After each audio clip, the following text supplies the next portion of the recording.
Alright, welcome everyone to a special edition of the BigFooty podcast, and this week we celebrate AFL Pink Lady round clash between the Western Bulldogs and Melbourne Demons. In tonight's episode we discuss last week's games, the fallout of the Bombers-Dogs games, the Crows-Dees games. We look at the progress of the Footscray VFL and Casey Demons sides, and review the big round 7 Pink Lady clash between the Dees and Dogs.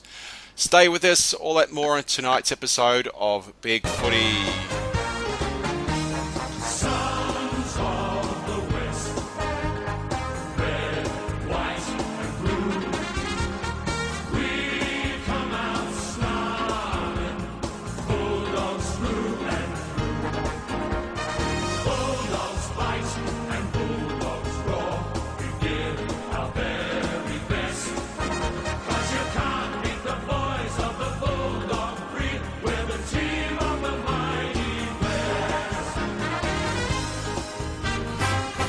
It's a grand old flag, it's a high-flying flag, it's the emblem for me and for you.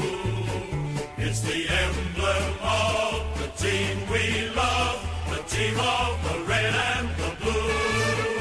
Every heart beats true for the red and the blue, and we sing this song to you. Should old acquaintance be forgot, keep your eye on the red and the blue. Hello everybody and welcome to another edition of the Western Bulldogs BigFooty podcast, and this night being a very special podcast, it celebrates the annual round clash between the Dogs and the Dees for the Pink Lady event. And tonight we have with us our usual guests from the Dogs forum, including Vitaldread. G'day guys, how you doing? Nathan MJ.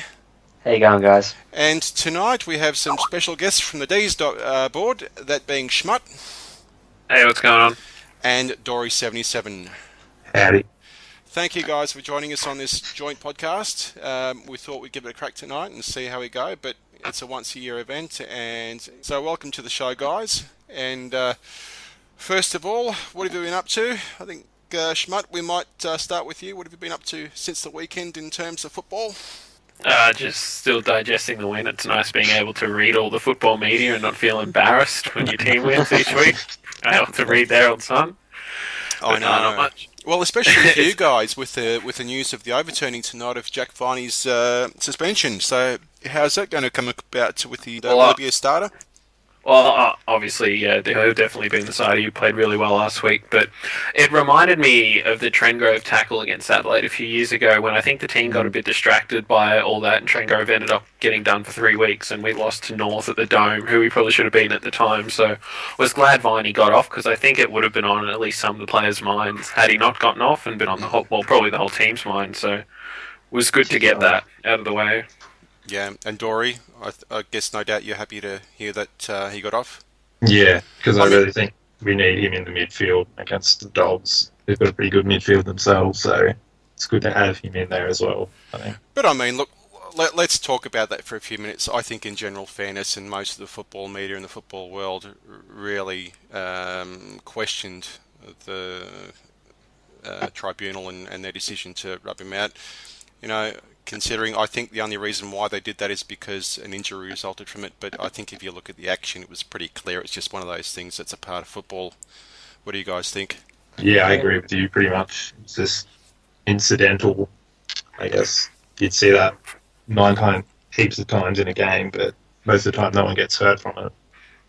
Yeah, it was 100%. It was incidental contact. Like, I thought it was hilarious when they're putting it in slow-mo, and then you watch real time, and he's got less than half a second. He's got about half a second to react to Lynch coming at him and brace himself. Like, I don't understand how you can ping someone for that, but apparently you meant to pirouette out of the way, so... Yeah. The only reason why he went to the tribunal is because Lynch did his jaw. That's Exactly. the only reason why. If he walked off fine, then we would have just been like, alright, cool, play on. Oh, 100%. And it's a really big problem with the tribunal right now that they're basing it off injuries when it should be off intent, not injuries. Well, intent and impact. It shouldn't matter if the other guy was injured or not. And they were looking too closely at the actual incident itself rather than the circumstances leading to it. I mean, there wasn't a lot that Viney could do, and he's had so little time and choice in reaction, so there shouldn't have been a punishment, even though the consequence was a broken jaw. Very true, and I think it's a show of where the tribunal has come about in the last few years over the injuries resulting from tackles. And if we look back I think way back to 2006 it might have been, when we had that infamous sling tackle by Rocker on Murphy and twisted his knee and put him out for the season in the process when he I think he twisted his MCL or ACL, but anyway, very, very rough. He did his ACL. I remember it was a Friday night game. And nothing happened to Rocker. But as the years go by, the tribunals really pushed hard. You're seeing the other extreme where they're starting to nitpick and pick up things which normally would just generally go by. But again, if it relates to an injury, and that's where the radar or the red flags get set. But anyway, it is what it is. So good news for Dees supporters that Jack Viney is off and will be playing. Maybe not so good news for Dog supporters, as that's another player we have to watch out for. I don't like this at all. What don't you like? The subtle? Barney is going to tear someone a new end. Whoever goes against him. And Daniel Cross is going to average like 20 touches because Matty Boyd or someone's going to hand pass it to him. That's just what happens, isn't it? I mean, it's like Drew Petrie all over again. A player will get... Viney will kick 7 goals in the first quarter or something like that. Well, hang on. If I'm not wrong, I heard Matthew Boyd on TV or the news last night saying he's going to take a hammer with him into the game and crush Daniel's toes. But anyway, no, I think they're best of mates off the field, and there's lots of Dog supporters who are quite reserved about letting Cross go. But it is what it is, and I'm sure that Dog supporters out there at the game will be clapping for Crossy. He was one of our favourite sons, a true general in our team, and gave everything he could for the Jumpers. So I don't think there's any hard feelings, and there shouldn't be, because it wasn't his decision to go. He didn't want to go. He made that clear, but the club made that decision, and he respected that. So hats off to Crossy. He's been very professional about it, and I wouldn't expect anything less from him. So tell us, guys, how is Crossy doing for the Dees this year? Great. Yeah, he's been really good as an inside mid for us. I think he's leading the league in tackles, or was for a few rounds. And I guess this being that workhorse to help out Jones so he doesn't have to always be the guy doing it himself. And also, I guess, a leader for the younger players like Salem and Compass and those guys, sort of showing the standard, I guess. Been really good in that respect. That extra presence. Yeah. That extra leadership presence. Yeah, really because there was a bit of lack of that over the past few years, and especially like when people talk about how we got rid of James McDonald and what a mistake that was. I think this sort of shows that it is the right way to do things, to keep those sort of guys around, while the sort of heart and soul players, so to speak. Yeah, it was definitely like Daniel Cross reminds you a bit of Shannon Burns, except Daniel Cross is a much better footballer than Shannon Burns is, because they got Shannon Burns because he's a model bloke off the field. He's a good clubman, and I think Crossy is all that. Like he's got a really good work ethic. Like you watch him out on the ground, for someone who's seen as an inside player, he gets a lot of link up play as well, because he just never stops running. And so it's just a boon having him at the club. Like he's C/B grade. He's B grade at his best, and he's probably more C grade these days. But it's just so good having someone in the midfield like that, and takes pressure off Jones and sets the example that all the young players should follow. Well, look, one thing I have to say, sorry, Vital, one thing I have to say, though, is we're not going to apologise for his kicking, because he was a bad kick for us. I think there's a reason, he always looks for the handball. I've noticed that. He doesn't end up with 400 handballs a season for for no other reason. Well, we're used to terrible kicks, so it hasn't really been that bad. That's right. But anyway, as I said, look, it's good to see him playing and doing what he does best. Sorry, now back to you, Vital. What were we going to say? The only time I know Tanner Cross is playing well for Melbourne is when I hear my dad yelling at the TV, "Oh, Crossy boy, you're brilliant!" And then I just come out and goes, "Yep, he's done something magnificent," and I go back to my computer. Don't care anymore. Do what you will, Cross. But I've seen it for like 10 years. I'm got it good. Yeah, seen that. Well, one of our members who lives abroad actually went out and bought an honorary Melbourne membership just because Cross is playing for you guys, and he was such a Cross fan, this guy, and it just goes to show the level of dedication by some people. When they have a favourite player, they go and they'll buy a membership for another team because they're playing for another team. Makes me look like the children for Pruden. Yeah, I wonder if they said the same thing about Wayne Carey when he was playing for Adelaide. Lance Franklin, perhaps. Yeah. Well, there you go. Another interesting topic of discussion. Both Franklin and Tippett are lining up this week, tomorrow night, for the same team or same lineup. So, how many points do you think they'll kick collectively? 20. Yeah, about 20. 20. So 0 Yeah, goals, struggle. 20 behinds. Yep. Whoever Showmakers plays on will probably kick a bag. Showmakers, they'll put him forward, won't they? Yeah. Well, they apparently they want to put him back. Like that's Oh. just what Alistair Clarkson was saying. I think he said today that they're considering throwing him in the back line because Sydney have got potentially Reid and Goods as well. So they've got such a tall forward line, which never works. You can't work with more than 3 talls. Yeah. No, Although they'll be Hawthorn lost late rotating last through. week. Goods can still play on a wing. Reid can still Oh, yeah. go back and help out if necessary. So, Yeah, It it'll just needs be to be on the an interesting ground. game as a neutral. It will be, and I think a lot of people will be watching it tomorrow night. I mean, I'm certainly going to have a gawk to see how they go, and it brings about an interesting question: how well will they work collectively because they haven't played together? Well, I watched a bit of Sydney-Brisbane, and Sydney is starting to look quite good. Sydney and Fremantle are both quietly hitting some form, and both have really big games this week, like because Freo are playing Port Adelaide away, and Hawthorn are playing Sydney away, so it's going to be really interesting. On to some more discussion closer to home. Let's have a look at last week's games, and first we'll start off with the recap of the Dogs-Essendon game. Unfortunately, the Dogs couldn't last the pace with Essendon, and it went down by 8 points. So Essendon finished up there 10-13-73 to the Dogs 9-11-65. And good news for Dees supporters, a win over Adelaide there at Adelaide Oval. So fantastic for you guys to get across there. So the end game was 11-4-70 to the Demons, and Crows finished up with 9-13-67. So first of all, we'll start off with the Dogs and Bombers game, and we'll get our thoughts from Vital and Nathan on that game. yeah, well, I was quite happy with Dalhouse. His accumulation was good. He had 32 disposals, and he did kick 2 goals, 2 behinds as well in there, but he's having an impact on the scoreboard. Our defence was good. Talia and Morris were good against what you could call a ramshackle Essendon forward line with Danaher the main target and Carlisle down there for the time being. I was happy with Stringer. He's getting better with each game he's playing. He had a slow start to the year and there are a few calling for him to be dropped, but I think it's been a good decision to persist with him. And our cheer squad turnout was excellent. Best I've seen in years. Good to see, definitely when the cheer squad and more supporters are getting to the game, and even though it was an Essendon home game, it's always heartening to see more of your supporters turning out. Vital, what were your thoughts on the game? It was a really interesting game. I was sitting up on level 3 with my Essendon mates, and the only real downside I had was our forward entry.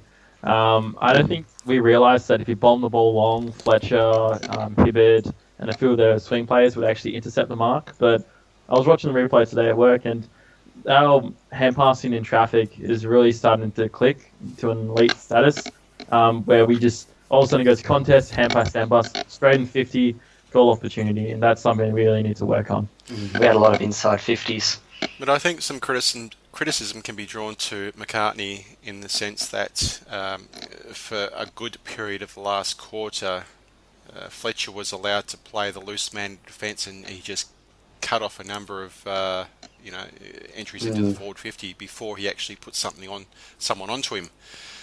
Personally, for me, I was watching the game from start to finish, and I thought that had a huge impact on the flow in that last quarter, and we just couldn't get any penetration there in that last quarter. Everything was dropping down across the half forward flank until he put someone. But I think by then it was too late anyway. It was Tom Williams. That's right, Tom Williams. I had a thought with that when we were playing Adelaide, particularly in relation to that game, when we threw Jones in the deep end because we failed to select Fletcher Roberts when he needed to come in, I thought that when Dustin Fletcher was having such an impact off their half-back flank, we should have been putting Jones on him.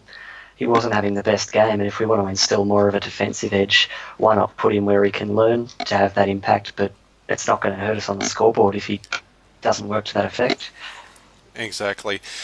Well, I reckon Cranberry was getting hard tagged the entire forward line with, I think, Hurley and the ponytail of the girliness, I like to call it. He really needs to cut that. And Dixon is one of those players that it's a hit or miss. He's either going to be on kicking 3 goals like he did against Adelaide, or he's going to be a little bit quiet. But I think it's just our forward entry didn't suit him as well. No. So it didn't. He didn't push up the ground high enough to get involved in the game, and the delivery to him wasn't good enough to get him in the game as well. No, look, I don't. You can't blame Hurley. He did his job, and Thompson couldn't ask anything more. He completely shut Cremery out of the game. But let's not forget the job that Picken did on Stanton. It was equally impressive there, and I gave Picken BIG because of that just hard effort. He just kept at him all game and completely nullified Stanton. I'd have Picken leading our best and fairest at this point in time. Every week he's played that same consistent role, and I'm really glad he's managed to do that because we were having doubts when Lower was drafted into his tagging role last year. True. Now, Schmuttt, you said from a neutral perspective, a neutral supporter view, you said you saw the game. What were your thoughts on the game? I watched the game. My little brother goes to the Bulldogs. I usually watch their games when Melbourne aren't playing. But I know it was a weird game. Like, statistically, the Dogs dominated, more inside 50s, more clearances. I can't remember the scoring shots exactly. I know it was very close. But they played, I would have thought, 3 decent quarters, and then they just had a really poor quarter in the third. I think it was 5 goals to 1 or 6 goals to 1. Like, that's basically where they lost the game. And like they win the ball fine. Like especially in the last quarter, you guys ran over Essendon completely, but just the forward line structure and both the structure and the delivery were poor because Fletcher was allowed to peel off, and they were also bombing it into him rather than looking for a shorter option and trying to work it in. Because once you would have thought the players would have realised we're bombing it in against they have the numbers advantage. We're never going to take marks. So. Yeah, I thought the Dogs showed a bit, but just the forward line obviously needs a bit of work, and the way they're delivering the ball as well. And from a neutral point of view, where do you see the weakness? Where do you really see the problems with the game? What, that game specifically, or the Bulldogs overall? I think more in turn to the Bulldogs structure. It really feels like there's no centre-half forward target or full forward target, really. Like, I don't know what you guys think of Liam Jones. I know he got switched back. I really don't rate him as a player. I think, is Roughhead playing in the back line at the moment? He is, but he's out with an AC injury. Oh, okay. He's got a few weeks off. He did his shoulder in the Richmond game.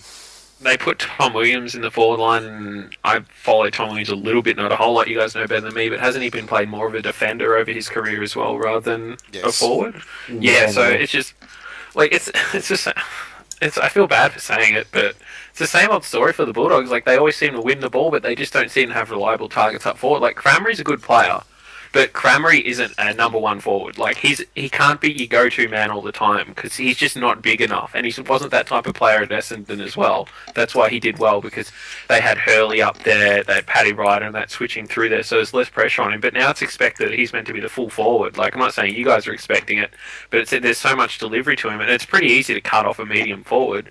Melbourne had the same problem with Russell Robertson in the mid-2000s when Neitz was injured, which he was for a large chunk of the mid-2000s. We'd use Robbo as the forward, and yeah, it would work sometimes, but when teams realise that they're just a mark and kick player that's mid-size, like, it's actually not that hard. You just have a loose man back and they're never going to take a mark. Yeah. So yeah, I think the Dogs, like, they move the ball really well. Like, their rebounding from defensive 50 was terrific, but they really don't have that forward line. Like, it reminds me of Melbourne, but with a much better midfield before we had Dawes come in, because Dawes gives us structure now, and we don't have as good a midfield as the Dogs, but at least we have a target. And I think that's a fair comment, because what we've missed this year, or who we've missed this year, has been Grant. He's been out injured so far. He hasn't played this year, and he's still a few weeks away before he gets some match practice in the twos. So you guys will be happy about that he won't be playing. But he was good last year. He's definitely miss him. We do miss him, because I think with him forward, he's another tall target, but a very, very quick target. So I think we're hurting, but I think we're still a work in progress. I think we're a long way away, and I think we need to have that spine who are able to play their position and hold it down. And at the moment, Jones, I just don't think he's suited centre half forward. I think he should be tried at full forward. Yeah, it's definitely his role. He's still questions over his aerobic capacity, so he could be suited to playing a role closer to home.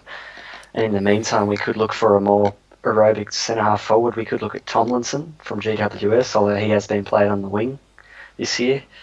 But I think our backline in terms of a spine is quite sorted for going forward, with Roughhead obviously in good form before his injury, and Talia and Roberts will see what they make of the next couple of years. Well, let's if we can get some experience into Roberts and Talia, and Roughhead will only strengthen as he goes on. He's already got 2 seasons under his belt, so hopefully we'll just have to find replacements for Morris. He's probably got another season in him at the most, and whatever we do with Bob Murphy, if we leave him down the back, we'll play him up forward for the rest of his career. I think we have to to go forward as of this week. I think. Yeah, I was thinking that we have to start bringing in like a Darling or a Tut or just someone to develop as that quarterback player. Like, we're going to have Higgins there, but we've got to have at least more than one player being able to do this. I don't really think Murphy has a matchup this week. Like, you could play him on our weakest forward as deemed by the Bulldogs coaching staff, but yeah, I think he'd probably be better going forward for you guys anyway. Because he's quite an inventive player, so I think as long as he's in poor form, he should get the chance to have a bit more of a rest up forward. Not that he'd be having a rest really, but it's less to think about, and he could use the creative side rather than worrying he's such about a smart player. All right, I think that wraps up the conversation over. We'll get to the review of the Crows versus Dees games, and for that, we'll hand over to Schmuttt and Dory. Take it away, fellas. The first half was really great from us. Adelaide pretty much didn't get it past their half forward line pretty much ever. We had Howe playing back sort of loose, he took a few good marks, and midfield was really on top, and guys like Rowan Bale even was looking pretty good in the clearances in the first half. And yeah, the second half, unsurprisingly, we sort of dropped the ball a bit, and Crows came back, and I think they just got a lot more urgent, I think, when moving the ball, and when we moved the ball out of our back line. It always seemed we were kicking to like a 1-on-3 with Dawes and Frawley. I think Frawley played a pretty poor game as a forward last week. Oh, he was very poor. Yeah, he just didn't really know where he was going. It was a bit in no man's land, I think. This week. I think he's been named. So. Is he carrying an injury of any description? Him and Watts are both carrying injuries, I believe. Yeah, I think Frawley was a toe and Watts was a back. Oh, yes, because he was struggling for some point and had to come off, didn't he? Yeah. Well, we'll get to the ins and outs in the team lineup for this weekend, but these only have one in and one out, so and neither of those players is listed. The only out this week is Giorgio for you guys, and Garland coming in. So who was lining up on Dangerfield, Jenkins, and Sloan? The game that we had against Adelaide 2 weeks ago, Dangerfield was quiet for the second half, but he came into the third quarter. And Sloan picked up in the second and third quarters and really did some damage, and then so did Jenkins playing that extra tall. Who did you guys have on those plays? Vince went head-to-head with Danger for most of the night, and Vince actually had the better of him till the second half. Danger probably ended up shading him just a bit, but Bernie had really big impact on the game. Like, Danger nearly won them the game, but I'd say Vince was, like, not as good, but he was also excellent for us, because as good as Dangerfield is, he doesn't really run both ways when it comes to being accountable. A lot of midfielders that good don't have to. But Bernie was really good early on. I can't quite remember who was on Jenkins. Who did you say the third player was, sorry? Sloan. Sloan was... Who was Sloan on? Cross ended up going to Sloan. Yeah. No, he was on... Cross was on Sloan for most of the game, and then he went off him in the last quarter. Right, and how was Sloan on that game? Because he ended up playing a loose man against us, and he did a lot of damage. And I think that's where we missed Cross doing that hard tag. I thought he was fairly quiet. He missed a really easy shot on goal. Yeah, biting them. Yeah, he got a pretty average free kick. But he didn't really come into the game at all. Like, I thought Cross did a good job, and Cross ended up going off him and going on to someone else. I can't exactly remember who. Was it Thompson? I think, because Thompson was getting... He always kills us. Yeah. He always does. I can't remember who was on Jenkins. Can you remember, Rory? It wasn't Giorgio, because he would. I think Dunn played on him a bit. Yeah, Dunn actually had an excellent game, because Grimes was going on Dangerfield, because Dangerfield went forward a lot. Yeah, when he went forward, yeah. I don't know, I saw Dunn on him a bit, and maybe McDonald. But I think McDonald was mostly on pods. Yeah, McDonald was mainly on pods. Yeah. They're probably rotating Dunn and a couple others through on him. But yeah, Jenkins basically had no impact on the game. I thought the Adelaide's forward line, our defence smashed them. Even though our delivery going out of our defensive end was bad, defensively we suffocated them. Like Neville Jetta, I've never seen him play that well. And I couldn't believe it. He gave Eddie Betts a bath. Like he was actually. I remember they were kicking it into Eddie, and Jetta would just run in front of him, mark it. Like I don't know what was up with Eddie, but he was getting towed up by Neville Jetta. So tripping over his shorts. Oh dear, unfortunately, Eddie Betts kicked the ceiling goal against us a few weeks earlier, so that's good to get to see someone got it back over him. That was an absolute gift, to be fair. There was no skill on Eddie's part It was. So speaking of Bernie Vince, how is he doing? He's a player that came across from the Adelaide Crows last year, and how's he fitting into the team? I think he's been good without being really great. Well, consistent, you're thinking? Yeah, he's been consistent. Like he's getting sort of low to mid 20s in terms of disposals every week. I think he's played more in the back half of the ground the last few weeks, being more of a link-up player because he has got a good kick and he can kick it, 50 odd meters. So it's a big help getting it out of the back half, having him down there. But yeah, I think he's been good. He's been a good contributor for us. So who do we need to see more from the Dees lineup in terms of... Jones had his worst game of the season last week. He was, aside from a good goal in the last quarter, he was like, I think he had a good tackle count, but he got tagged. But I think it was Kerridge and... Yeah. But generally, Jones is one of your top performers. Oh yeah, no, he's been our best player for the season. Frawley was also poor. Who's been struggling from the Dees this year that really hasn't stepped up to their performance or expectations? How? Yeah, I was going to say how before last week had been... Watts has been terribly inconsistent. Like, I don't know. I don't want to rant about him because he shits me so much. But Jack he actually gave a shit last week, and he kept having a go even after he hurt his back. But I think the biggest problem with him is I think he's got so much ability. But Melbourne supporters just want to see him. Like, they'd rather him have 15 touches and have an average game, but really have a go, than have 25 possessions, 20 uncontested, and he just sits at the back of packs.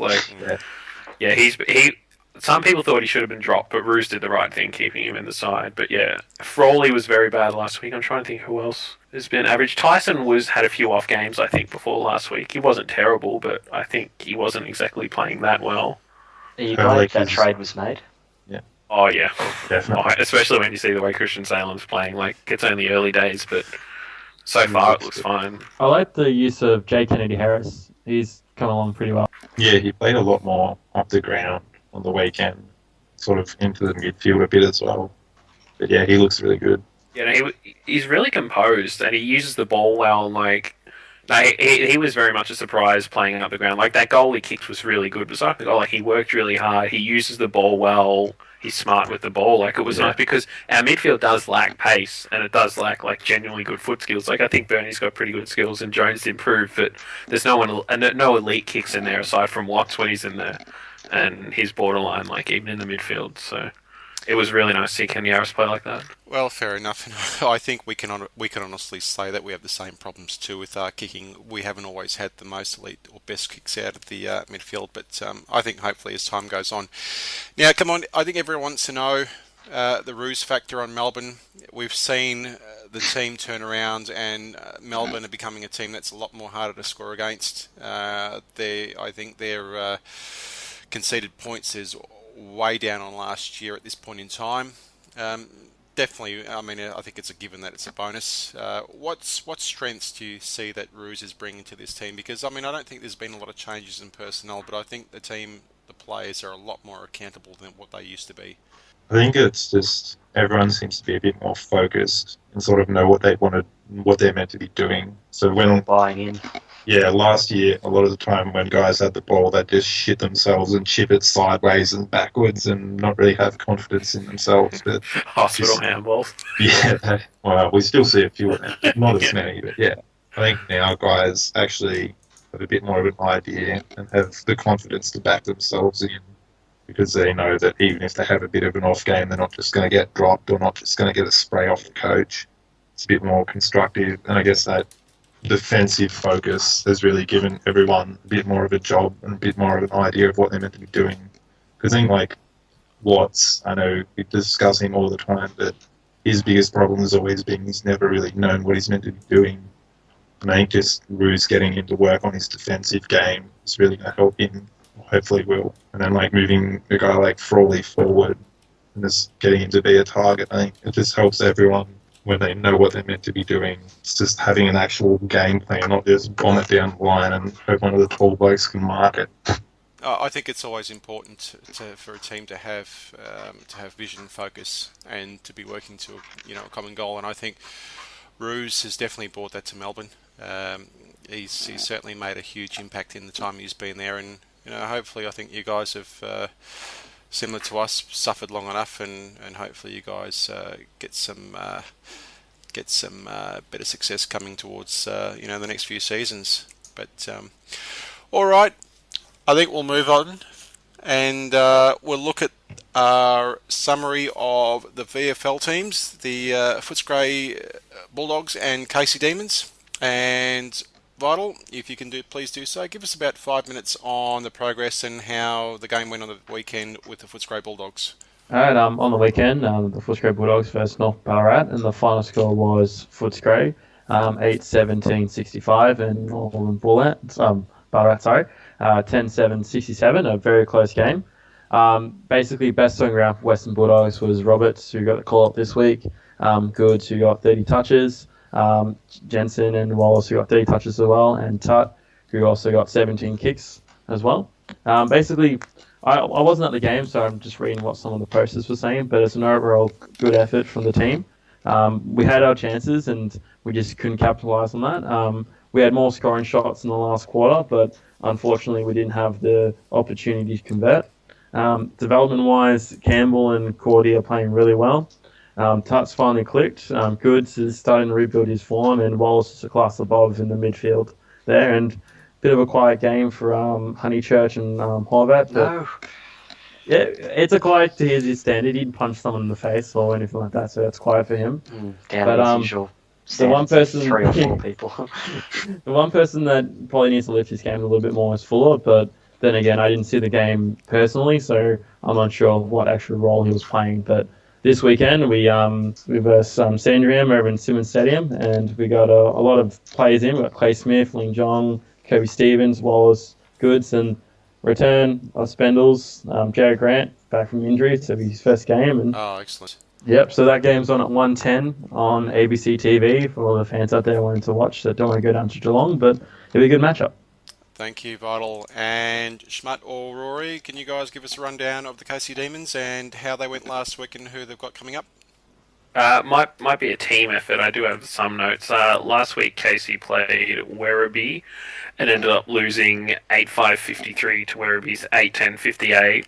No, I think most Melbourne people aren't really that fussed by results. Obviously, it was a poor game for Casey. They kicked 5-1 in the first quarter and then kicked 3 goals for the rest of the match. So obviously, it was probably in wet conditions. I'm guessing. I didn't see the game. But the best that was all Melbourne players: Clisby, Gawn, Garland, Fitzpatrick, Toumpas and Evans, which is always a good sign, I think, because I think someone made a comment a few weeks ago about the Casey side and got, gee, there's some bad players from Melbourne in there, and unfortunately it's true, but it was good to see all Melbourne players in the best this week. In terms of who's playing well, Clisby's been playing really well, but especially with Jetta coming in and playing quite well the last couple of weeks, it makes it, well, last week, it's going to make it hard for Clisby to come in and play that role in defence, because I'm not sure who else is going to get taken out of our back line. There's quite a few players who need to probably show something, or they'll be out the door at the end of the year in the VFL. I think either it was Strauss, Blees and Tapscott. I think Blees and Tapscott have had a couple of injuries this year, and Strauss looks okay, but those players have been on the list for a while, especially Blees was drafted 2008. I think he went pick at 20. He was the same draft as Watts, and he still can't crack into the senior side after this long. He's got pace, and well, he doesn't really have skill, but he has pace, and it's what we need, but he just can't use the ball that well or find it. So Casey overall are having a so-so year. Last few years, I think we're 0-8 in the finals over 4 years. We went out in straight sets 4 years in a row, which must be some sort of record. But at least someone involved with Melbourne is making the finals. Yeah. So Garland comes back in this week after he spent a couple of weeks down at Casey just getting some form, so that means Giorgio goes back down. I'm sort of hoping Max Gawn is going to show some form as well. He's still a young ruckman, but I would like to see him come into the side if we do end up playing 2 ruckman, which I don't think we will, but but I would like to see him get a shot later in the year. I think he's got a bit of ability, and I just hope he can crack into the senior side. Very good. Rory, you got anything? I'm liking what I'm hearing about Aidan Riley. He came over to us from the Crows at the end of last year. But I think he missed most of last year because he had a broken leg, but sounds like he's doing really well in the VFL so far. As an inside mid, racking up the ball a lot, and actually being a bit of a better user than guys like Mackenzie and those sorts who we've got hanging around. The only problem for him is it's going to be hard. Like, our midfield's in okay form, and they're not going to, like, Jones, Tyson, Viney, none of those guys are going to get dropped, so it's going to be hard to get a game in the midfield. Yeah, but at least having someone who could come in and play semi-decent. Having someone semi-competent is nice. Yeah. Well, it's always good to have healthy competition in the twos and players pushing for position. Yeah, I think that's us for Casey. Yeah, pretty much. Alrighty, okay, well thanks for that update on the VFL teams, fellas. Good to hear that there's interest in the VFL teams, and I think people, a lot of people want to hear how things are going, especially when players are out in form or developing and getting runs in the twos and not so much breaking into the ones.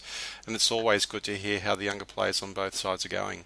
Just one thing on the VFL, sorry, just quickly, I'm really hoping that Toompas, like, his form's starting to get better and better, and a lot of Melbournes gave him a bit of shit, but fans are giving him shit, but he's still only a second-year player, and he came in with a light frame anyway. Like, he's the one who always gets compared to Ollie Wines, because we took him the pick before Wines, I believe it was. But I think it's a bit unfair to judge a player that young. Like, he's going to have to put on weight. He's got to get used to the pace of the game. He's a different type of player to Wines, so... Oh, look, don't worry. I think a lot of the players get compared to Ollie Wines, so... Anytime there's a discussion on young players in big footy, I bet you they're comparing to Ollie Wines. Get me a bucket. All right. Okay, well, this leads on to the main topic of discussion, and let's all remember that this round is the Field of Women 2014. 15,000 to stand on the MCG to support breast cancer. Let's all remember how important of a cause it is. The AFL and Breast Cancer Network Australia have announced or have continued on with their tradition, which was first held in 2005 when 11,500 people took to the field to represent that number of women diagnosed in that year. 15,000 people this year will be diagnosed with breast cancer in 2014, so I think it's a fantastic cause to keep the awareness going for breast cancer, but I think it's just important that we keep our awareness up. So this weekend, Saturday 10th of May, from 5 p.m. onwards, Bulldogs versus Melbourne Dees at the MCG. We implore all people to get along and watch the game and support the game. I think there is a women's game first, isn't there? Is that right? They normally do. They had it last year, but I'm unsure totally this year. They did last year. Because I watched that game, and I was pretty impressed by the amount of people there and by the game. It was really good. We haven't heard the same talk of the draft like there was. I mean, I remember Daisy Pearce and Stephanie Chiocchi last year were the number 1 and 2 picks for each side, and they performed quite well out there. It was a win to Melbourne, but I haven't heard the same amount this year, whether it's just hype around the first game or whether it's not happening, I'm not sure. Well, they've still got the female team listing on the Bulldogs website and maybe Melbourne as well, so it appears that they want to continue on with it. I think they are, because they've had the AFL's made an announcement that there'll be 2 female umpires umpiring, so that'll be certainly interesting to watch. The goal umpires? No, I think no, female umpires actually on the ground for the game, for the women's game. So. Oh, okay. Yeah. But anyway, look, let's hope that enough people get down there to support it.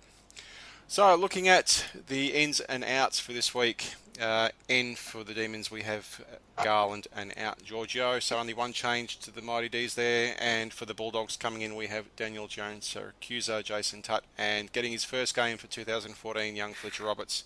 Of course, Gia came in. Out we have Talia, Bontempelli, and Stevens all omitted. So we'll start with our upcoming match review, and Vital, I'm going to put it on you. Give me your thoughts on this game and where it's going to be won, where it's going to be lost, and where the important matchups are going to be. Oh, that's a tough one. I think overall, as I say most time on here, it's going to be the midfield battle. This 2 teams midfield are going to be one of those midfields that are going to be going into each other for the next 10 years. You got Viney going against Libba, you got Salem going in, you got Jones, who's playing tremendously well, you got Watts. Dom Tyson, yes, he's going to be important. We're going to have Denver Cross probably tagging maybe Libba or maybe Boyd, depending on how Paul Roos wants to do that. But I think for the Bulldogs side of things, it has to come down to our forward entry. I think a lot of guys have to really lower their eyes and get the kicking correct and make sure they'll be able to lead out to our targets. And for Melbourne to win, it would probably come down to their defensive overlapping and their coast-to-coast gameplay, because Bulldogs aren't exactly the best at defending against the coast-to-coast, and Melbourne have enough speed and run to get the ball out quickly through Vince, through Jones, through Dom Tyson, through Salem, and make sure they're able to get in the forward entry. And Dawes, if Dawes is not having a field day, he can kick 10 goals easily against us. So who do you think McCartney's going to put on Watts? I don't rate Watts enough to be really put a tag on, but I'll probably have to say probably maybe Sean Higgins for a little bit, but then probably eventually Easton Wood because he's also athletic. Yeah, fair enough. And who do you think will line up indoors? At first, I reckon it'll be Tom Williams, and then it'll probably come down to how the matchup goes, and I reckon Morris might eventually go on to Dawes, depending on how Dawes goes. Schmuttt, from a Dees perspective, give us your thoughts on the game, where the battles will be. Who do you think Cross will go to? What the important things for Melbourne are in terms of nullifying from the Bulldogs and so forth? Alright, so initially I thought the Dogs' midfield numbers would be much better than they are. According to the AFL website, they're only ranked 12th for clearances. We're still ranked 18th, so that's like a pretty big difference. But I thought the Dogs would have been higher, because I think you were top 2 last year, maybe top 1? I think 3. Yeah. 3. Yeah, so like that's pretty good, especially for an average side. But I think this game, it's just going to be a battle of whether Melbourne's key position players, and I do think that's the one edge we probably have going to this game, is we have, especially with Garland back, we have slightly better players in key positions, whether we can get enough out of them forward and whether our defence can stand up, because the Dogs have a good team, but their forward line I don't think is exactly scary, and I think against a better forward line last week we were excellent, so I'm hoping for a similar result. I think if we're going to kick competitive score, I think Dawes and Frawley have to kick 4, maybe even 5 between them, and I think Frawley really has to lift on last week, because considering like last year we played and you guys ended up the first game, I remember the Dogs kicked like 7 goals the last quarter and we barely held on for the win, like really nervous watching that game because it was like we weren't even out there in the last quarter. But I think a score of probably between 80 and 90 is going to be close to a winning score in this game, so it's going to be whoever makes the most of their opportunities and when they get the momentum. Because I can't see either team blowing the other away. Well, we definitely won't blow you away, especially the way they're playing. But I don't think our team, has the firepower to kick, honestly, 100 points or more. I'd be very surprised if either team cracks that. As long as it's not a 0-0 draw. It is worth saying both teams have definitely added a big defensive edge compared to last year. I mean, the Bulldogs aren't conceding as many points and their transition work's been a lot better. And it's the same for Melbourne under Roos, who's renowned for that. Oh, most definitely, yeah. So I think it's I think we'll win barely, just because I think our key position players might be slightly better. And if we can break even in the midfield, I think we'll win. But we can't afford to get dominated in the clearances, which still has the potential to happen. I think, as you said before, I think Cross will probably go to Libba, actually. And I think Jones will play on Griffin like he did on Murphy a few weeks ago and try and be really accountable, but really hurt him the other way. Because Griffin, I wouldn't have thought Griffin would have been the best player at following his man around, because he's used to being the one who gets followed around. So I think Jones will look to do a similar job that he did on Murphy. I think Griffin's a much better player than Murphy, so I think it'll be more difficult. But I think they're the only 2 defensive moves we might make in the midfield. I actually wouldn't be surprised to see Cross go on a Griffin. Yeah, I was thinking that would probably be... Griffin's pace has been down, so it might be more suited matchup than previously. Yeah, He had flashes of pace last week, so hopefully he can regain that form. But if not, I would say Cross could be definitely an option. The endurance is there, just perhaps not the explosive speed, but with Griffin lacking that. True. Griffin's been battling back from an injury and he's definitely not playing at 100%. So I think Cross will be able to run out with him the game. In the ruck, Jamar and Minson. That's going to be an interesting tussle in the middle there. Oh, no, that definitely, because Minson's a bit like Jamar a few years ago. He sort of went from being an average ruckman to suddenly he's like one of the best ruckmen in the league. I don't think Jamar's there now, but I still think Minson's a really good player. So Jamar it was only his first game back, so he might be a little bit short of match fitness, a little bit rusty. He was excellent against Adelaide, but still the second game back is usually harder than the first game back. So I'm interested to see how he'll go, because he was excellent for us. Like, he kicked an important goal. We actually won the clearances against Adelaide despite being the worst clearance team, and that was huge for us, and that was mainly because we had Jamar back, because Jake Spencer has a crack, but he's just not a very good player.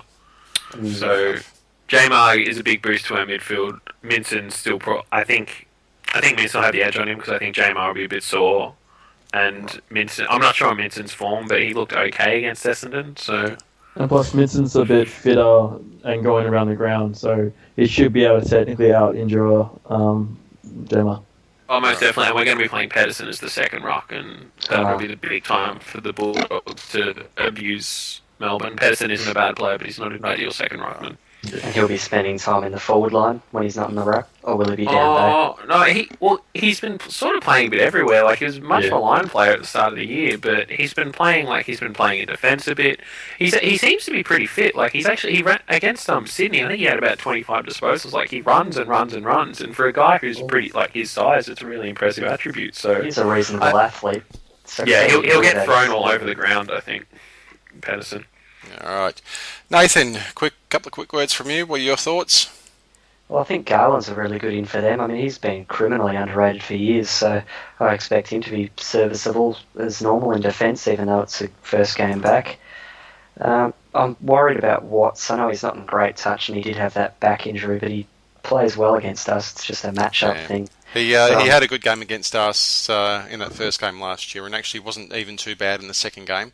No, he kicked 4 goals in the second game. And as long as Howie doesn't get up there and start taking screamers, I'm always nervous when he starts to get a run and starts to get his big jumps in, because he can take a good grab. Well, I think the thing with Watts is you just need whoever plays on him needs to really work hard the other way, because Watts isn't a great defensive player. Like, I think everyone's acknowledged that. If he gets the ball, like, he will hurt you. Like, he showed against St Kilda, he uses the ball really well, makes good decisions, but I don't think he'll play out forward like he did the last 2 times we played against you guys. And I think last time, the first time, all 4 of his goals were on Roughhead instead of Morris. And obviously, Roughhead is not as good a matchup as Morris is, because Watts is quick, and Roughhead's more better on someone like Dawes. So it'll be interesting to see how the Bulldogs get their defensive matchups this time. But I don't think Watts will spend much time playing key forward. He might float down there, but he'll be all over the ground, probably in a wing. And Dory? I think it's important for us that our lesser players, like Bale had a really good game last week, Pedersen's been good, Perlick and Cheddar have been good, that they can keep their form up. Because I think if they sort of drop off, it'll leave a few pretty easy matchups where you guys will get an easy win, and I think that'll hurt us a lot more. And also I think Frawley and Dawes, as Schmuttt mentioned, really need to step up and be targets and kick straight, because we don't usually get many opportunities, so they really have to make the most of them this week, especially since I don't think we'll win in the midfield. So we've really just got to make the most of the chances that we do get. All right, gentlemen, I think we're down to the business end of the podcast, and you know what that means. It's time for your tips. So, a few quick words. I'll start with you, Nathan. Give me a tip, and by how much? Look, I'm very tentatively tipping the Bulldogs by 24 points in this one. I think we'll have enough to get it done in the midfield, and I think we've gelled well, despite Bontempelli being out, and Stevens too, but they've been substituted in and out of the game recently, so I don't think we'll lose too much for having lost them at this stage. So that's where I think the game will be won, and I think we should get up there. Right, thank you. And Dory, your tip? I'm going to go with Melbourne by about 10 points, I think. It'll be a close game, I think. It'll just come down to the midfield, I think. Vital. I reckon Bulldogs will get up, and I reckon it'll be a bit bigger contest than everyone else will think. But I reckon we'll be up by about 37 points. Oh, that's a big, Yeah. big margin there. And Schmuttt. I think the Dees by 4 points, which I believe was the margin when we beat you in this fixture last year. So I'm going to repeat. You're going for that repeat offence. I was sitting in the MCC for that last year. It wasn't enjoyable. Well, hang on. We don't have Cordy playing, so that could be different. I genuinely think we're a better team on form right now. I thought you're okay against Essendon, but I think we were more impressive against Adelaide. And this is the first time I'm tipping Melbourne all year, by the way. I didn't tip us against anyone else, so make of that what you will. But I just think we'll just have enough to get over the line. I think we're in good form. The players' confidence is up. I think the Bulldogs I think they're probably a better side than it's on their day, but their form isn't as good as ours. And I think we should probably be able to restrict you to... I'm not going to say we're going to kick more goals than you. I think we're going to keep you to less goals than we kick. So I think that's going to be one of those games. I think it's going to be quite low scoring. So it'll be a 1-0 victory, will it? I take it. I take it. I would take it. Will be fired for destroying the game. Forget the bump. We'll appeal it. But, Dees barely. I just think our key position players are a bit better, and our midfield is in decent form. So just get us over the line. All right, good one. And I think this time I'm going to sit it out because it doesn't matter what I say. It always usually is the opposite anyway. So I think I'll just... go for Melbourne to win, and then, we'll win. No, I'll go for a 0-0 draw. How's that? I think it'll result in both sides being awarded 4 points somehow. 2 points. 2 compensation points pick. Yep. Yeah, give us our award pick back. Yep, I'll go for the official draw, exactly. 72 points each. How's that? Okay. Wouldn't surprise me. Wouldn't surprise me. All right. Well, thanks for that, fellas. And I think that wraps up our podcast tonight. But just reminding everyone again, don't forget, Field of Women 2014, great cause, support awareness for breast cancer. MCG on Saturday night. Get in there, support your teams, and support the cause. Thanks, guys, for joining us. I'd like to say thanks to our special guests tonight from the Dees board. Thanks, Dory and Schmuttt. Good to have you guys on. Thanks for having us. And thanks to our usual regulars, Vital and Nathan. Thanks, guys. All right, that wraps up the session tonight. Looking forward to another weekend of good footy. In the meantime, take it easy, everyone, and we'll see you next time. Bye for now.